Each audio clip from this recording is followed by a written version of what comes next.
Welcome to the Legion Outriders podcast, your source for the latest Legion news, opinion, and analysis.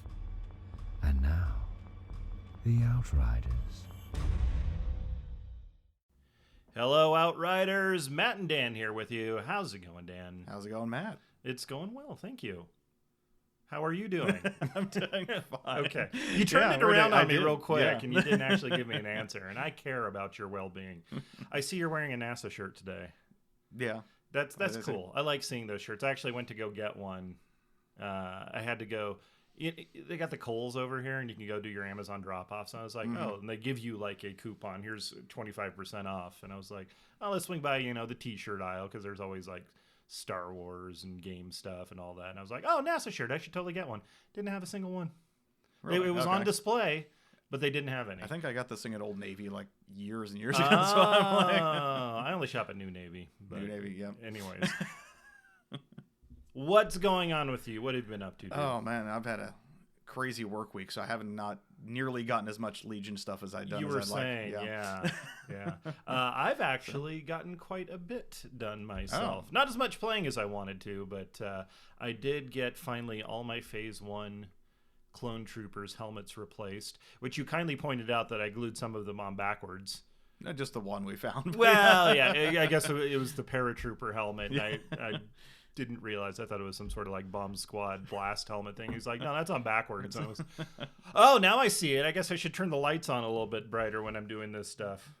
But very happy with that. John volunteered the use of his airbrush, so I'm going to get them primed, and he's going to then go do kind of the zenithal smear around for it to get all the base plates done, and then I can just boop, boop, boop.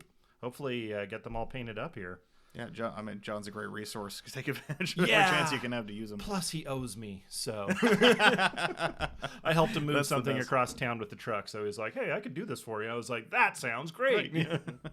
Just cost me a few bucks in gas to save me like probably dozens, if not more hours of labor of stuff that I may or may not get done, but got that done. Actually got into Tabletop Simulator for the first time. Yeah, it was finally on sale. I remember you saying. Yes, it was. So I scooped it up, got it installed, and then this last week I finally got my first game of X-Wing. I gotcha. Actually, no, one of my very good friends in Oklahoma, he's hot on X-Wing, and I'm like the only person that used to even play. So we sat down, we played a little game. It was actually really good, and actually inspired me to go contact Jeff and say, hey, Jeff, we need to play some Legion. So we did actually play some Legion, mostly so we can talk about in the later segment about using Tabletop Simulator as a recruitment resource. Yeah. So I got experience with that, and I had a great time with it, and I'm definitely going to be doing more with that in the future. But anyways, enough about me. Let's talk about you. Me? Yeah. Happy birthday, bud. Oh, well, thank you. You caught me off guard the other night. The other episode that we did. And so I want to make sure I extend it because, hey, we got very close birthdays. Yes, we do. That's very cool. But as far as the news goes, Dan, what do we got? Well, on Star Wars side of things, of course, both Obi-Wan and Andor are filming right now. And, of course, the Twitterverse, they're out there and they're poking everybody like, hey, you in it, hey, you in it. Somebody reached out to Ahmed Best. Oh, hey, to say, good. Hey, is Jar Jar going to be in Obi-Wan? I mean, even if he is, he's not going to say anything. But yeah. But sorry to all you Jar Jar fans out there. Ahmed Best did confirm that no, he and Jar Jar will not be in the Obi-Wan series. Yeah, I think he kind of bowed out. I mean, we had a little cameo with him in the Aftermath books. I think he showed up in one of the segue bits, but that's literally the most recent sighting of Jar Jar, I think. Yeah, but Ahmed Best has been in other Star Wars works. He was in that kids game show. Oh, that's right. I completely forgot about that. Yeah. And I think, oh God, I'm blanking. I think his character in the game show was another, old Jedi Master. Oh, okay. I think he showed up in another piece of media, but I'm blanking right now. Well, that's good. I'm glad that he's getting to expand his Star Wars repertoire and. And I don't have the exact, I didn't print the exact quote, but he was very nice about it. He said, I'm glad that all the people that I've worked with and, he was very positive about it. Yeah. Saying, I'm glad that they have work and everyone's working out right now, but no, I'm not in anything. So. Oh, okay. I mean, doesn't mean he won't be in the future. Who knows? Because all those kids that grew up with Jar Jar and love him are now in the adults in the, they're ready for more Star Wars tales of their favorite little, clown guy whoopsing around and getting stuck in power couplings and whatnot. But anyway, I've completely like spaced out on the Star Wars projects that are underway because the MCU has been killing it. Holy crap, the Falcon Winter Soldier. Yeah, no, it had a slow burn in the beginning, but it's the last few episodes. I think that the first episode. But anyways, I think we bring that up every time. But if We you're not do. watching, you should totally watch it. And then Bad Batch is real Bad soon. Batch May the 4th, so right around the corner now. Yeah, that's going to be very exciting. All right, what else we got? Speaking of Disney parks, which of course Disneyland has announced that it's going to be opening soon. Yeah, I think April 28th they were doing a lottery for residents of California because I was actually really interested in that, but I am not a resident, so No, I got to wait. unfortunately, Yeah. I did reach out to my family that's still in California, and they said, yeah, no, we're not going to try to mess with that cluster F of a... No, I think it'd be good, though, because they have to do limited openings, so... I'm just trying to get tickets. I mean, yes, it's going to be a complete lottery type thing, but yeah. I think it would be the best time. No, but, I've seen some reports of like people waiting 8-hour digital queues just to I mean, hey, let the computer do the work exactly. for you. Yeah. So, but speaking of parks, Josh D'Amaro, who's the chairman of Disney Parks Experiences and Products, Okay. had a virtual presentation. I couldn't get too many details of who this presentation was for, but it was a closed one. But apparently he dropped a bombshell in this one. Well, a Star Wars related one. Whereas A seismic charge. Yes, a seismic charge. Yeah. Whereas now, of course, no recordings or photos or anything were allowed on this, so we're only getting personal accounts of people who were in this presentation. Okay, so it's word of mouth. Word of mouth. Okay. But apparently he pulled out a lightsaber hilt, and it had a fully extending and retracting blade. Shut up. Yeah. Wow. So, of course, the internet went crazy on this. Yeah, I mean, I can already feel my pockets lightening. It's not even Yeah. close to probably being going. Well, going I'll to talk market. about a little bit more like potential costs in a minute because I have some okay. theories on this. But the patent trolls, because Disney has to patent everything before they can actually yeah. make it. Oh, yeah, Well, yeah. everybody has to. Right. But back in 2018, Disney did file a patent for a retracting blade lightsaber, whereas it's two halves of the blade, like two semicircles, and they roll up into like a tape measure. Oh, interesting. So there's literally two spools, one for each half of the blade, and then there's a third spool of an LED strip that gets pulled up along with it. Oh, that's cute. I mean, I looked at the patent myself, and being mechanically inclined, I'm looking at this, I'm going, wow, that's a lot of points of failure in this thing. Honestly, when you said like the retractable nature of it, I was like, yeah. That does sound kind of... It's definitely not going to be contacting. Like, you're not going to be able to bang people with it. They're not dueling. They're not, No. whapping your brother over the head kind of sabers. Not without sending it to Tashi Station for some repairs and adjustments. So, that's what you need to do. Get out of the watch business. Start doing lightsaber lightsabers. repairs. Unfortunately, it's a very limited field right now. But you could be the pioneer, man. So speculation on this, at least in the Disneyverse, is that this will probably be used in the Galactic Star Cruiser Hotel because they are going to have a lightsaber dojo. They've announced we're going to go do that together, right? Sure. It's like $3,000 a night, I think it is, but. We're going to get our shekels together. We're going to start a GoFundMe. And Hey, patrons. Yeah. I mean, hey. If you want us to live tweet our experiences in a luxury hotel. I don't know if you've seen any pictures of the hotel. They've got pictures of the rooms already, and they look like I've been following it, and it looks pretty amazing. Well, they look amazing, but they do look like they're cramped like cruise ship cabins. Oh no, it is. Yeah, that's what it's supposed to be. It's cruise ship. So I'm sure they're trying to get as many people in there. But for a in-universe experience, get your LARP on. I mean, it sounds like it'd be a lot of fun. So yeah, I can't see these being sold like in the Savi's workshop type of experience. You don't think? Because yeah, maybe. I mean, the cost of each of these things just for the mechanical things involved. Well, I can't see. I thought for the quality of manufacture on the Savi Workshop's lightsabers, it wasn't bad. The FX lightsabers were, of a similar cost as I recall. These might be even a little bit cheaper. And then it's all modular because you can build it as you go. So I thought it was pretty good. I think they did a pretty good job of controlling the cost. But then again, it's Disney and it's Star Wars, so who knows? Man, it would blow my mind if they would have something like this interesting and not make it. I mean, you can go buy a $2,000 replica R2-D2 at the parks. So yeah, why wouldn't they have that up in a golden case up there for they've got to have some sort of like Uncle Moneybags, warranty or service contact, because without, I mean, mechanically, I can see this thing. Some kid's gonna try and whack his brother over the head with it. Oh, It's gonna, yeah. like, Well, I mean, just have him sign a waiver or something like that. Yeah, sign all here, sales here, and final. here, yeah. Don't breathe on it too hard. Yeah. Yeah. So, Well, we'll see. Maybe we'll see. I mean, there's some mock-ups out there. People have been doing like 3D modeled mock-ups of how the mechanism is supposed to work based off the patent. The So it looks Kylo pretty Ren interesting. one is going to be like $10 million. Oh, Jesus. Yeah. And a little bit of sad news. Yeah. Unfortunately, Ira Keeler, who is a model maker and visual effects artist for ILM, many people out there probably don't know who he is, but they all know his work. Oh my goodness, yeah. The list of the things this guy has been like, this is my childhood, teenage years, adulthood, young adulthood, middle-aged adulthood. He's all wrapped up in all of it. So yeah, I mean, he did models for not only Star Wars, of course, that's why we're bringing him up. He was in ILM, of course. But the Star Trek films, Back to the Future, Indiana Jones, Jurassic Park films, Men in Black, Starship Troopers, Mummy. Like, I just picked like the most well-known ones off the list, but if you go to his IMDb page, he's got a huge list of credits. You didn't mention Captain EO yet. Oh, well, yeah, because he did not only film stuff, but he did do some Disney Parks Experience stuff. Oh, that's cool. Okay. Well, including Captain EO and Body Wars, and of course, Star Tours, Ah, my favorites. doo-doo-doo. Yeah. In fact, he had a cameo in Star Tours. No kidding. Yeah. I know who you're talking. Okay, go ahead. I know who you're talking about exactly now. So the original ride, of course, the Adventures Continue refresh. End of the ride, you're landing, you're almost at that fuel truck, and there's the guy ducking behind the desk. That is him. That's Ira Keeler. That man was Abraham Lincoln. Yeah. Wait. It's funny. Everyone usually mistakes that role as a George Lucas cameo, but no. If you, oh, interesting. Okay. So yeah, I mean, as the I consider myself the unofficial Star Tours aficionado of the Legion sphere. Yes. This man has a special place in my heart as well. So. Are you gonna have a little desk for him somewhere on your board?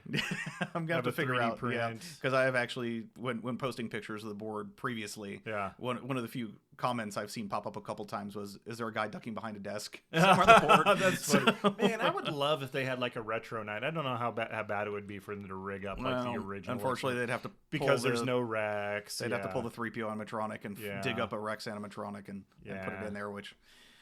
I know. I wish the same thing, but I could see how it's not. But no, I feasible. get they did make the good move and go to the ride refresh and all that. But just for nostalgia's sake, it'd be fun to run once again. Yeah, and but, I mean, when that's the only option for like 15 years. It was stale. what 87 to the last of before the refresh was Paris, and Paris got refreshed in 2015, 2016. So 30 years ish for the same script on for that. The same, looping again on that. That's crazy. But and we're not going to get too far off track off of Legion to Disney rumors, but there's a huge rumor that Tomorrowland and Disneyland may get a big refresh in the future. You say we're going to get not too far off, but actually I've been watching a lot of like the retro Disney and retrospectives, and there's a lot of really interesting kind of documentaries about this. And apparently Walt was just not happy with the way Tomorrowland, Futureland, all that played out. Like it, because he wanted it to be looking forward, it needs to be like completely redone every few years because science and progress marches on. But the futurist side of Disney is something that doesn't always get highlighted. I mean, his desires for Epcot Center to be the planned city of tomorrow, and it kind of fell off after he died because they realized we can't afford this. But I bet he could have gotten it done. But anyway, I just want the People Mover back. The People Mover, dude. Yeah. Oh man, it combined some of my favorite things: sitting and behind the scenes. Yeah, exactly. It did both of those, and I loved it. But yes, People Mover. Anyways, hey, do we have any actual Legion news, Dan? A little bit, a little here and there. I mean, cool thing about at least everyone's, getting their vaccinations and getting covered. Some states are loosening up. Is a few big events now are starting to show up. So not only do we have 286 days to LVO, but he's kind of slipped it in there, buddy. You got past my guard. But our good friends at Frontline Gaming actually have 2 more events scheduled to come in before LVO. I was hoping LVO would be we could last first but it'll be the best one. Yeah, of course. Yeah, of course. But the Atlantic City Open is actually taking I think reservations for tickets right now, or their tickets are open. Oh god, I didn't look too hard at that one because it's the other side of the country. I've never been to Atlantic City. Isn't it right on the water there or something? Yeah, I mean it's supposedly the East Coast version of Vegas, so because it's the whole gambling side of things. So Okay. we'll see. I'm sorry to everyone who lives out in Atlantic City. It's probably just like, what the hell is he talking about? Yeah. But anyway. Oh, I thought you were just apologizing that they had to live there. Oh. Oh, okay. I was going much worse than you were. Okay, I got it. Okay. Man. I've never been. I don't know. I've never been either. Yeah. I was playing it safe. That's what you get. Yeah. But June 11th to 13th of this year. So that'll be the next like big Frontline Gaming and actually the next really big Legion event that I know of in person, that is. Yeah. So yeah, looking forward to see what results come out of that. I heard a few of the other casts and other chatter on the Discord and whatnot excited about getting back in and playing actual Legion. Yeah, it'll be nice, and that's actually going to be part of the B topic is kind of building/rebuilding communities as people come out of their bomb shelters. So things that I experienced as being a Legion player and also a shop owner and all that. Weighing on that a little bit, but I'm excited. So you mentioned the Lone Star Open. In addition to the Atlantic City Open, the Lone Star Open, which will be in Texas, July 23rd to 25th. So literally a month and change after that. I'm really considering going to that. Mostly because I've been looking excuse to get out to Texas to visit some friends. I got to see what it's in Allen, Texas, or something. I thought it said Allen. I'm not sure where that is. That, but yeah. Texas. I don't know if you might be overseas, but you've probably heard of Texas, and you've probably heard about how big Texas is. It's bigger than that. Yeah. So just because it's in Texas doesn't mean it's anywhere near some people I want to visit. But if you're road tripping across the U.S., it's literally 1.5, maybe 2 days in Texas. Yeah, usually. Yeah, you wait. So. You drive into Texas. You go to sleep. You wake up. You drive, and you probably still fall asleep in Texas. Yeah.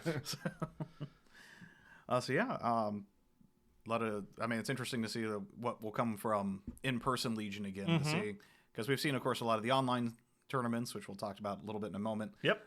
What's been coming out of there, but I'm hoping that these in-person ones will mix things up a little bit. Yeah, no, I mean, and hopefully get back to, as long as, things maintain. I think the U.S. is doing a great job of getting vaccinations out there. If you haven't been vaccinated, please go get vaccinated. I mean, I got my second shot, last week, so fantastic, I'm good to go. Man. Yeah, I got mine a couple months ago. I see that they might be recommending like a 12-month booster, but hey, well, that's fine. Yeah. But yeah, excited because this is how we get back into having in-person games and getting drunk with your friends and throwing dice. So. Yes, and that's the one thing I think the LVO will have over all of them is the fact that the cash bar was literally the other side of the door of the hall, and it was allowed to bring that in. So, chomping at the bit, ready to go. Ready to go. It's fun. The convention experience is like one of the highlights of these kind of games for me. But let's just say I have driven a few Outriders home that were. Oh, really? That weren't able to drive themselves. That you were, opening up for the rideshare there. But anyways. All right. Anyway. So what is this other thing you were teasing of us, Dan? You said, well, not so much in person. We've got the Invader League. We've got Invader League is wrapping up. They're down to the top 4, though. Honestly, by the time that we get this edited and out, those top 4 matches might already be done. Yeah, so check for conclusions. Yeah, but of course, here's my Imperial Salt. It's 3 Republic lists and 1 Separatist list. Well, look at the ratios that we had going into the top. It almost 50% droid, and of the 80 lists, 18 of them are Republic. So it shows you how strong Republic is still, even with the tuning they've received. They're still really, really high end. I mean. Okay, that's fair. Yeah. What kind of lists are we seeing for? Okay, so we've got 3 Galactic Republic, 1 Separatist. Yep. What are we? Is it the standard for? Let's knock out the droid one real quick. Is it our standard stat? Yeah, it is a 13 activation list. Sorry, I'm bringing up the list right here, real quick. So this is by Snyder. Okay. T Series tactical droid. 4 B1s with the E5C, naked B1, a B1 with the worker droid, so the basically the medic. Okay. Yeah.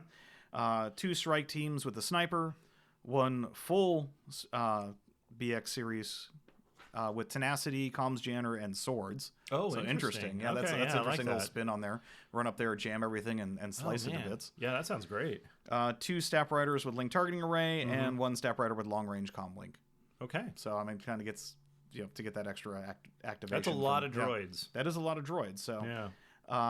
I'll be honest, I haven't been, because there were so many droids, I really didn't pay attention to all the variants too much. No, but now that we're down to like down to that, the so, top, yeah. I may have to go back and do some research to see how this really varied from the other droids out there.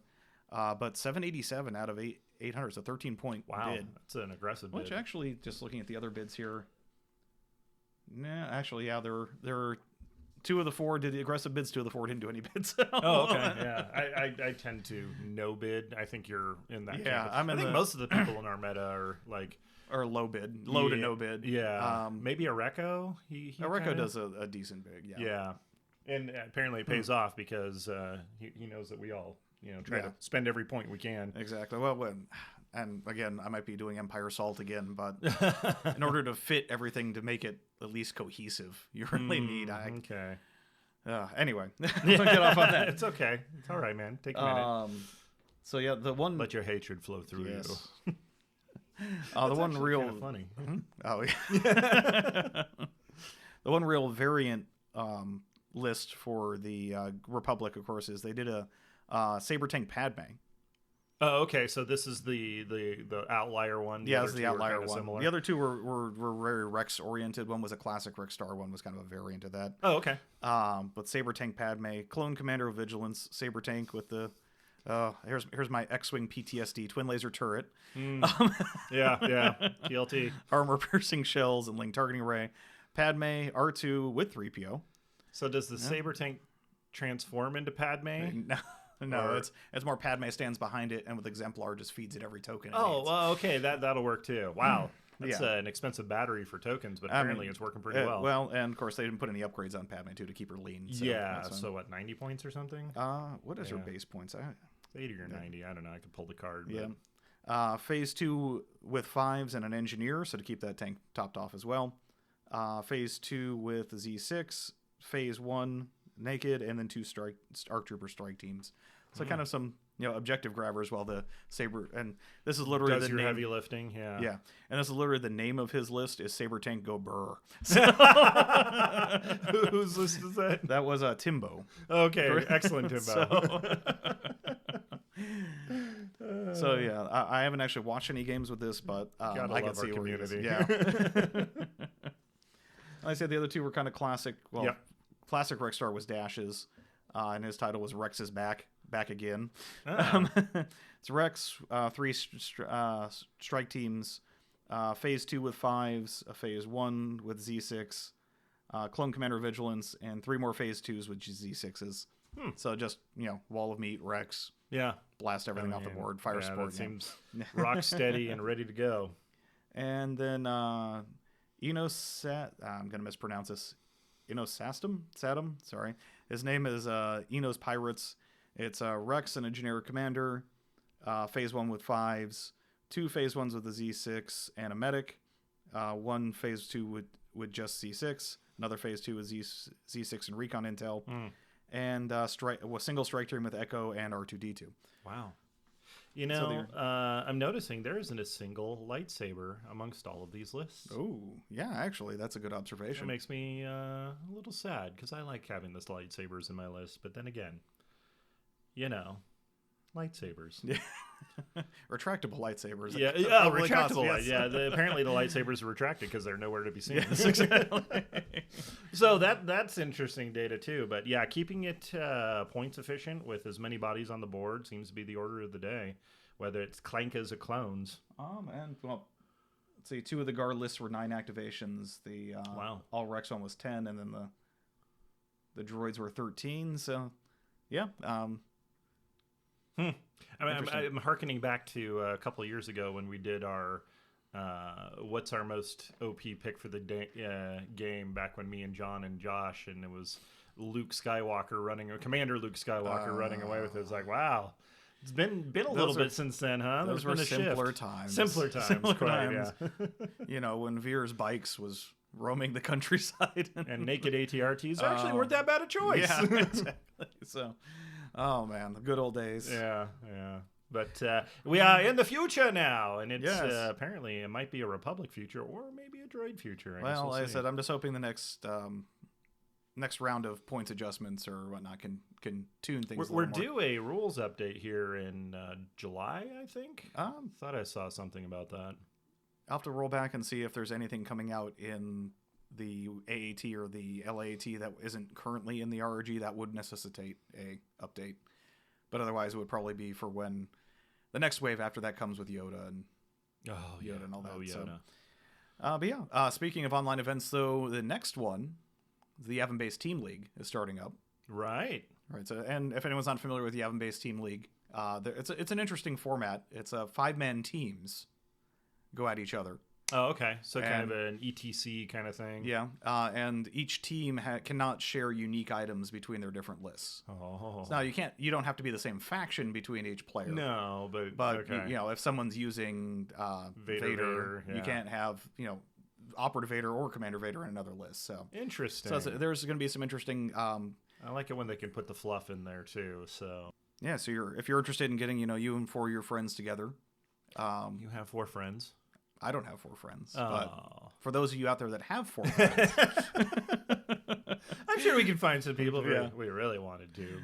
But registration's opening up on April 20th, and there's going to be they've stated that there's going to be some more intricacies to the list building and group list building, but they haven't announced full details, at least not that I've found as of yet. So okay. Yeah, that sounds. interesting. It sounds like a really fun format. I'd love to do that in like a day tournament type thing. Oh yeah. Maybe for a campaign weekend or something, but maybe like 2-man teams, maybe or something. Because trying to get 5 like that. Yeah, that's 10 total players. Well, I mean that's like the European. So I said ETC. I realize people may not know. So European Team Championships. It was a lot for I guess. Well, the GW stuff. Oh, okay. So you'd have people representing different countries. I think they've got something similar getting lined up for Legion, but. You base it, and there's composition rules for your team. You have one person as a coach, and he picks the matchups between the other teams and all that, and it could be a lot of fun. But anyways, all right, we're gonna take a short break, and we'll be right back. You are receiving the Legion Outriders podcast. Ending the transmission now would be most unfortunate. And now, the Outriders. Welcome back, you Outriders. We're going to be getting into our next topic, which is why the Rebels will always beat the Empire. Yeah. So, through the power of their ice cream trucks. Yeah. So yeah, some more upgrade cards have dropped for the AA5, and this thing is just like the party bus of fun. Like it is. You might as well have a disco ball hanging from it. And I mean, the amount of upgrades. I'm just surprised that. Like, I'm sure the card pack in this thing is going to be twice as thick as the one in the LAAT, even though it's got 2 factions in the LAAT. Wow. Yeah, well, I mean, it's a big panel van, so you can pack a lot of stuff in there. Yeah. So the last upgrade slot that hasn't been shown yet, the crew upgrades, kind of leaked. They weren't officially announced or shown, but they did leak from our good friends in France, who have already received it. And Vive la France! Yes.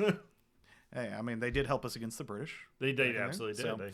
So they are good friends. I mean, they gave us the Statue of Liberty, America. Yeah. But anyway, so yeah, like a lot of crazy build options with this thing. First one here, Backworld Medic. So speeder truck only, and I love its little Chandra fan in there. I kind of want to get an alt art card with like the doctor from Deadwood.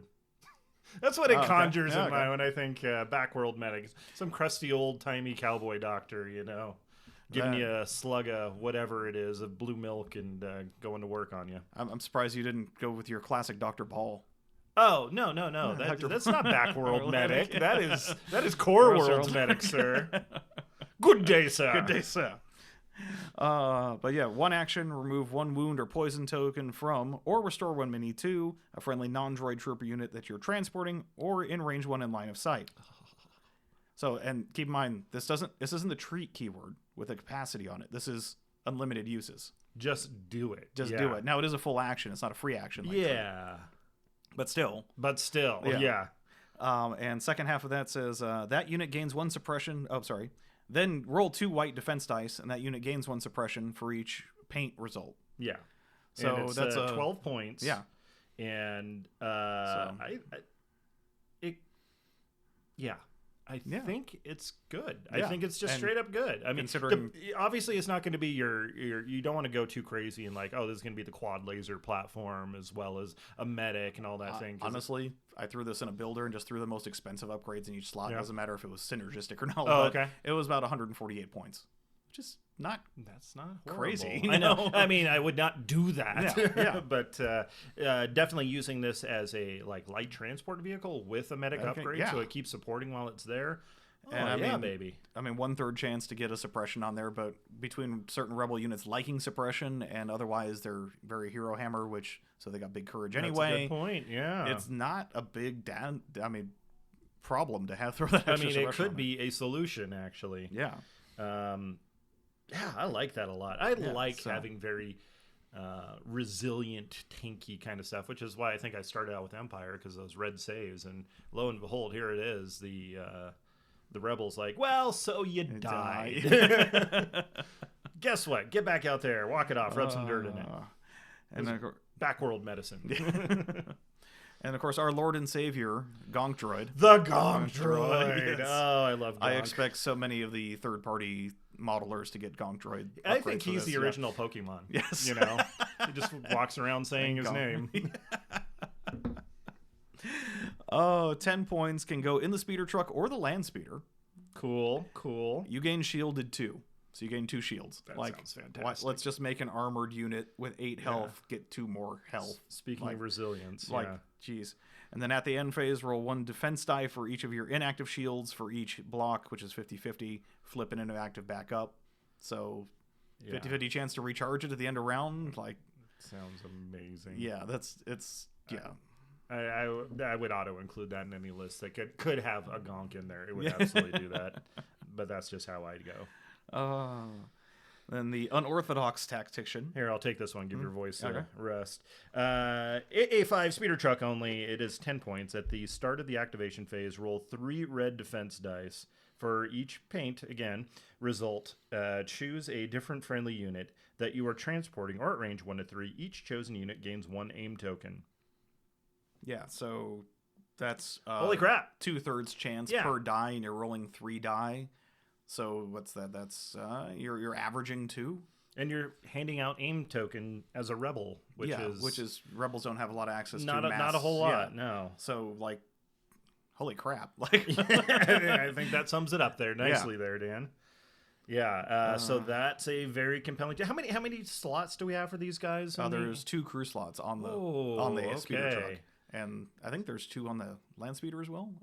That sounds about right. Yeah, I think you're right. Yeah, there's the gunner and the rocket but launcher. But you might need to give up Splemo Magnet Butt? I don't think so, buddy. Well, that's why you have 2 slots. Oh, okay. There you go.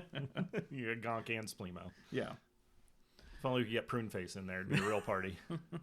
Okay, and then we have the unstable R5 Astromech. Yay, R5s. We got 2 of my favorite droids in here. We got the Gonk and the R5.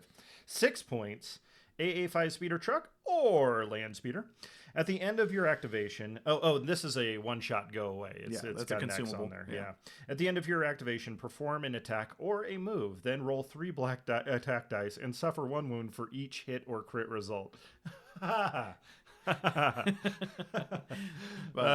you throw this on the reckless driver, and you have the potential for a 4 move turn, which is stupid. I mean, or an extra attack at the end of round, when you got that clutch move where you just need to do 1 more move or 1 more attack, it's just crazy for 6 points. So, okay, my question is, if you take both the droids here and you roll the damage, does it come off your shields? No, it just straight up says suffer 1 wound. Oh, okay, fair enough. Not take damage and suffer 1 wound.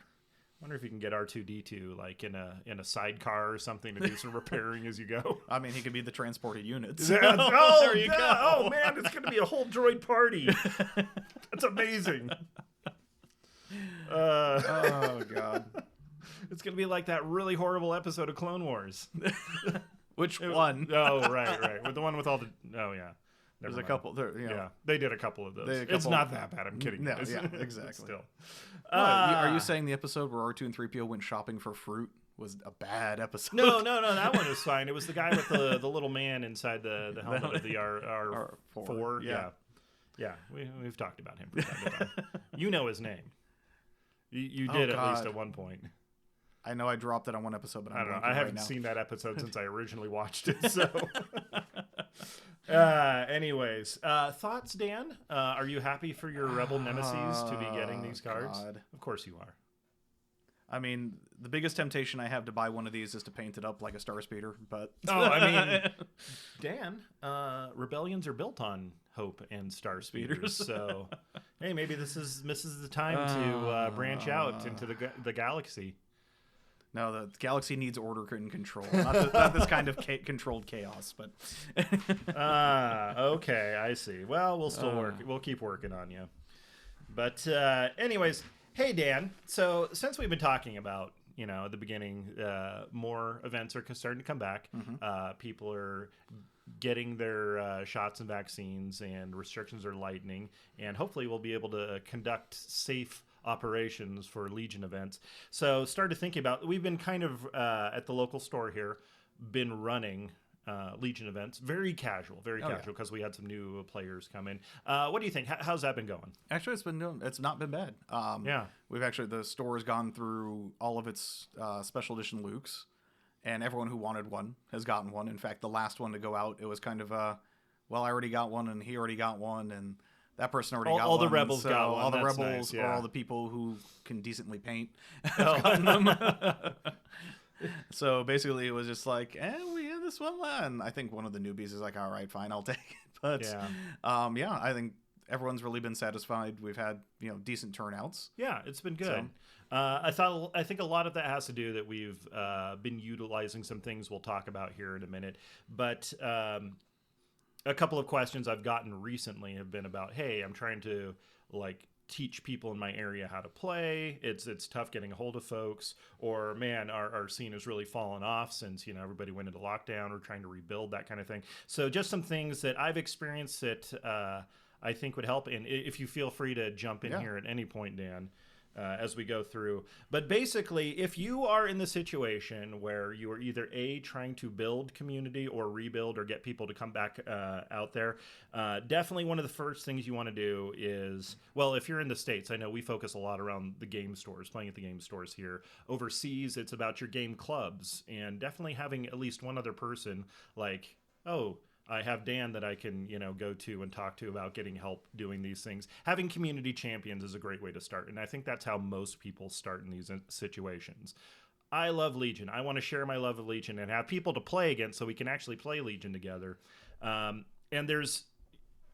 you could do things very obvious, like, hey, go talk to your game club or the game store and say, hey, can I run some demos? Is there some table space I can get some buy-in, especially with the game stores? I know when I was running things, I would be approached by stuff I was just not interested in having in the store. So definitely feel that out. If they're if it's a Magic game store, a Magic card shop, or they specialize in just family board games or something like that, get the feel. Talk to the owner or manager, or whoever it is, hey, do you think this might be a good fit for you? What kind of support, if we were able to run some demos here, would you be interested in having a community here?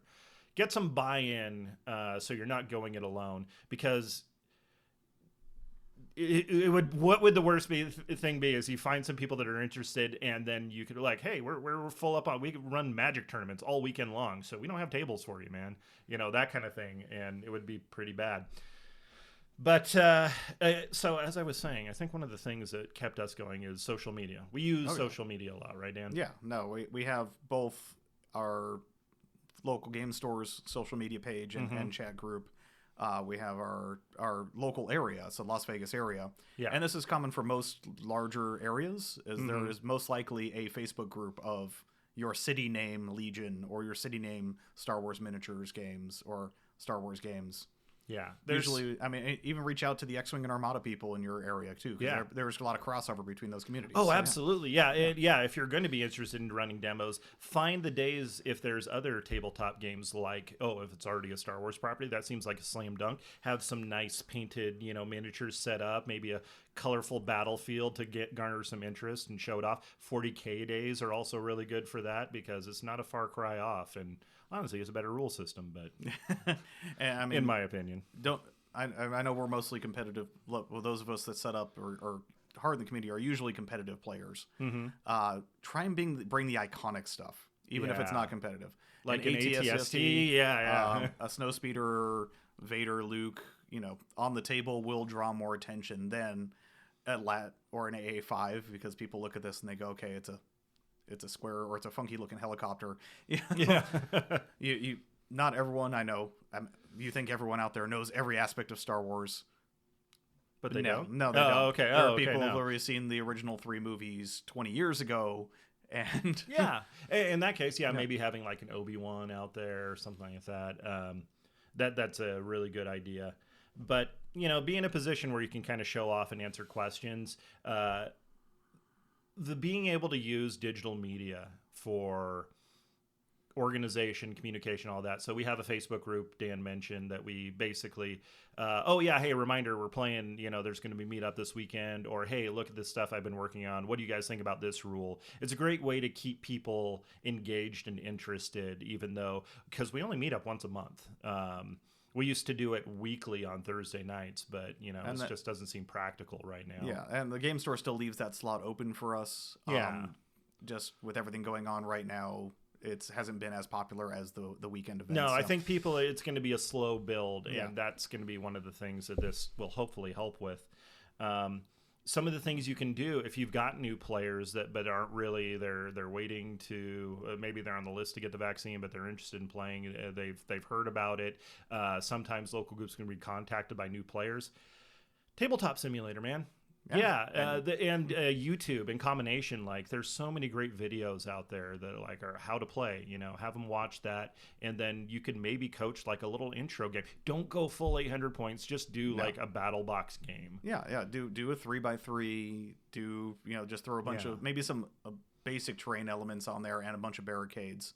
Yeah, exactly. Well, there's a couple of like pre-built ones on Tabletop Simulator, as I mentioned. Me and Jeff went and played through because I wanted to kind of experience it and try to think, okay, how could I use this as a tool for recruitment or to re-engage people?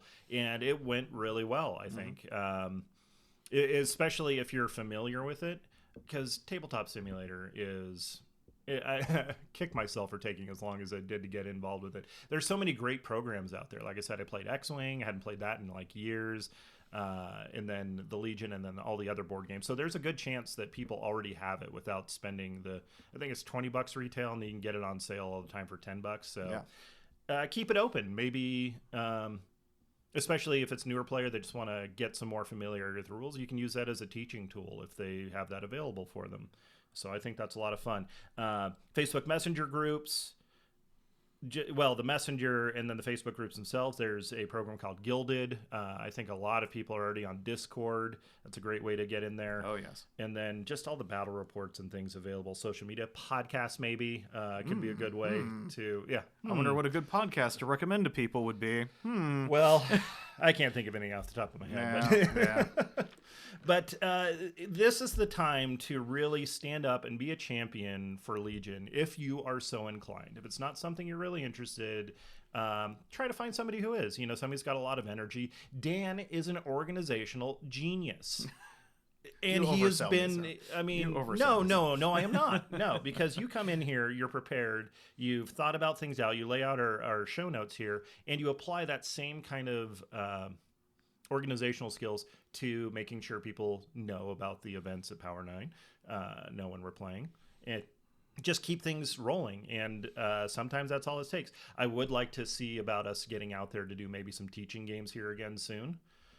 But, that's just kind of one of those things. Set an agenda. You can also use things like workflow managers like Trello or something like, hey, in the next 1 to 3 months, we'd like to run a tournament day, maybe have a painting contest. Do things that engage both new players as well as people that may not be as interested in the competitive side. Like I said, we've got a very casual crowd right now. Oh yeah. But the painting contests are usually very, very well received because they feel like they've got a chance at that and can work on their skills. And I think it's a really good thing to do. If you've been playing the game like us for a while, you probably have stacks and stacks of promos. Like, do I need 12 alternate art Rebel, upgrade cards? Bring those to events, hand them out to people, that kind of stuff. I think it's a really good way to oh, that's cool. And I mean, there's not any OP kits currently running out there. No. So there is a bit of starving for promos. And yeah, that's honestly, I was cleaning out a lot of stuff and I did just what you said at the last few events. Yeah, it's really good if you can just pull out the swag bag. Oh man, just before, a couple months prior to lockdown, me and Daniel Recco, again one of the pillars of our community here, we went out to San Diego to do one of the qualifier events, and I can't remember the guy's name. It's been a while now, but he had somebody brought Star Wars themed cookies, and there was stickers they were giving out between rounds. I was able to slap on my my army case and all that. Super fun experience, really great. I hadn't met most of those guys before, and I would absolutely go back in a heartbeat. But just because they made it such a good, welcoming environment, which again, be excited about it. If people look like they're kind of looking at, hey, say hi, how's it going? You ever seen this before? You like Star Wars? Get a conversation going if you can. I mean, if you're in the middle of a tournament, then yeah, it's tough to break away. But I will always try and notice people noticing the game, because that's how it flourishes and goes on. Was that enough? You think? Is that some tidbits to get started? Anything I missed there, Dan? I mean, yeah. I mean, you've been taking the crib sheet of what we've been doing the last few weeks, and it's we're even bringing old people that have paused the game for a while and coming back. John, John, he got a game in last night. We had some other people we hadn't seen in a while show up at last week's event, and I was just thinking, I was like, wow, okay, people are getting interested again. How do we keep this momentum going? Exactly. But yeah, jump on the Discord groups. I know I'm real bad about that because I like to be a very in-person kind of guy with this stuff. But and you have several hundred Discords that you're working in. It is. And you got your own stream Discord. Yeah, it's a full-time job. But it is available out there, and people that are super high energy, like your LJ Peñas and Brandon Franzes and all those guys that just stay and keep promoting the community. You could be that next person. But anyways, hopefully that gave you a couple of ideas of what you can do. And definitely everybody's area is really different. The guys that are rural, I mean, using tabletop might be a better option. You can have maybe those once a month meetups if you got to drive an hour to where you go. But you can get games in and stay in contact and maybe do some working on lists and things like that. I really want to sit down and work on some more fluffy events. Some more narrative. A little narrative driven. I think that would really work well with the casual crowd. And then there's always the old standbys of having slow grow leagues where you start out at 300 points, 500, 650. Escalation. Yeah, escalation, exactly. And I mean, hopefully some of the tease narrative stuff that Atomic Mass has said about the Vader down thing that would be perfect. So exciting, and that'd be great to bring in a bunch of new players on that. Yeah. And then make sure you're advertising your events. Give yourself some time. And advertise in advance. To say, hey guys, we got it later today. Yeah. I've seen those type of advertisements, and the turnouts are never. No, exactly. Hey, tomorrow we're doing this. I've already got plans. Yeah. The thing I like about ours is always the second Saturday. I can always count on it. I've got my schedule set. Second Saturday, I've got the day open. We even schedule the podcast records around that. So we do. Yeah, exactly. Because we want to be able to do both things. So if you have something that's steady, I mean, obviously, if you've got a special event or something like that, advertise as much as you can. Get it out there on the Facebook groups, maybe local area things. So we've got Arizona nearby, Utah, St. George, and their crews. So we would, cross-pollinate with them. Sometimes we have travelers coming out there and build bridges with other nearby communities. I said, San Diego. Yeah. And even the official Legion Facebook and Discord, there is actually a Discord channel for advertising. Yeah. So if you do want to hop in there and say, hey, we got an event coming up, or and if you're a new player, that's a great resource. You can scan in there, see, there's this place isn't too far away. There it is. I'm automatically hooked into an existing community. I don't have to build it up from the ground up. Not that that wouldn't be a bad thing also, have more communities, or at least something closer to home maybe. But anyways, final thoughts. At the end of the day, this is a hobby that hopefully we all love, and it is inextricably tied to the social experience. So in order to be social, it needs to be more than one person. So that is the goal. Go out there and get some new Rebel or Imperial or clone recruits or what have you. No droids, though. Okay, some droids. Some droids. But anyways, that's going to do it for this week, Outriders. Thank you, everybody, for coming on.